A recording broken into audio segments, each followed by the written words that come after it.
السلام علیکم حضرات گرامی، آج جس مبارک ذات کے بارے میں جو کچھ کہنے والی ہوں وہ فخر موجودات، فخر کائنات، صحاب الاولیاء، مختار کل ختم الرسول محمد صلی اللہ تعالی وسلم کی ذات باری ہے۔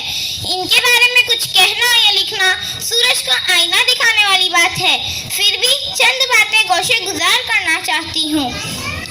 سب سے پہلے ان پر درود شریف کا نذرانہ پیش کرتے ہیں، کیونکہ اللہ تعالیٰ فرشتے ان پر درودوں کی بارش کرتے ہیں، تو آئیے ہم بھی ان پر درودوں کا نذرانہ پیش کرتے ہیں۔ اعوذ باللہ من الشیطان الرجیم، بسم اللہ الرحمن الرحیم، اللہم صلی علی سیدنا محمد وعلی سیدنا محمد۔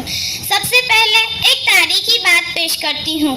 محمد سے پہلے تھا عالم نرالا، محمد سے پہلے تھا عالم نرالا، لگایا تھا شیطان نے ظلمت کا تالا، کہیں تیر خنجر کہیں تیگ بھالا، کہیں تیر خنجر کہیں تیگ بھالا، دوشنبے کا دن تھا سحر کا اجالا، کہ مکہ میں پیدا ہوا کملی والا، کہ مکہ میں پیدا ہوا کملی والا۔ وہ محسن انسان نور مجسم دنیا میں تشریف لائے تو ان کی زبان مبارک پر رب حبلی امتی کا ورد تھا، اور جب دنیا سے رخصت ہوئے اس وقت بھی یہی کلمات تھے، کیونکہ انہیں اپنے امت کی بہت فکر تھی۔ رب حبلی امتی کہتے ہوئے پیدا ہوئے، رب حبلی امتی کہتے ہوئے پیدا ہوئے، حق نے فرمایا تو بخشا الصلاۃ والسلام۔ حضرات گرامی، اس وقت دائیاں بچوں کو دودھ پلایا کرتی تھی۔ جب محمد صلی اللہ علیہ وسلم پیدا ہوئے تو یہی عالم تھا۔ ساری دائیاں دوسرے گاؤں سے آ کر امیروں کے بچوں کو لے گئی، مگر یہ یتیم تھے، ان کو کسی نے نہ لیا۔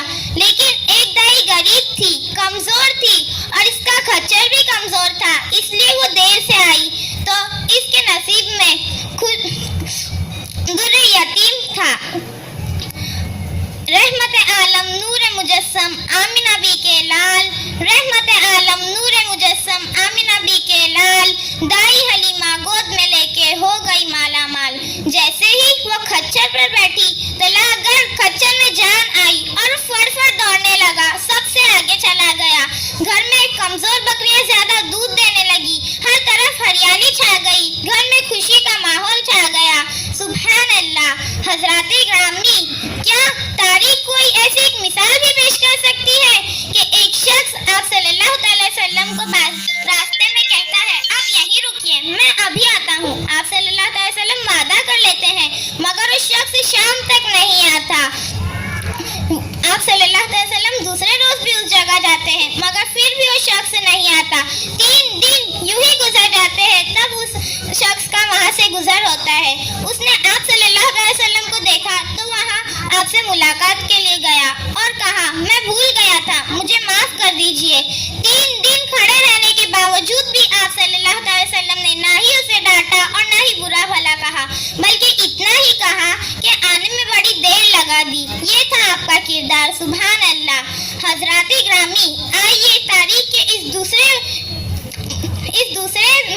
منظر کی طرف، جہاں ایک نور مجسم طائف کے بازاروں میں درس ہدایت دے رہے ہیں اور وحشی ان کا مذاق اڑا رہے ہیں، ان پر پتھر برسا رہے ہیں۔ آپ صلی اللہ تعالی وسلم نیکی کی طرف بلا رہے ہیں اور یہ بد کردار انہیں دوڑا رہے ہیں۔ جب چشم تصور میں منظر آتا ہے تو کلیجہ منہ کو آتا ہے، زبان لڑکھڑا جاتی ہے کہ آقا دو جہاں صلی اللہ تعالی وسلم کے جسم اطہر خون سے لبالب ہے اور جوتے مبارک خون سے بھرے ہوئے ہیں۔ حکم ربانی سے فرشتے حضور اقدس میں آ کر کہتے ہیں آپ صلی اللہ تعالی وسلم اگر اجازت دے تو بستیوں کو پہاڑوں کے بیچ پیس دیا جائے، یعنی نیست و نابود کر دیا جائے، مگر ذات پاک صلی اللہ تعالی وسلم مسکرا کر کہتے ہیں نہیں، یہ نادا ہے، میری بات سمجھتے نہیں، یہ نہیں تو ان کی آئندہ کی نسلیں تو ضرور سمجھیں گی۔ سبحان اللہ، مرحبا اے رحمت عالم، مرحبا۔ آپ صلی اللہ تعالی وسلم نے بہت مصیبتیں جھیلی، ظلم سہے، مسلسل فاقے کیے، پیٹ میں پتھر باندھے، یہاں تک کہ خود ان کے رشتہ دار ابو جہل اور ابو لہب نے انہیں ستانے میں کوئی کسر نہیں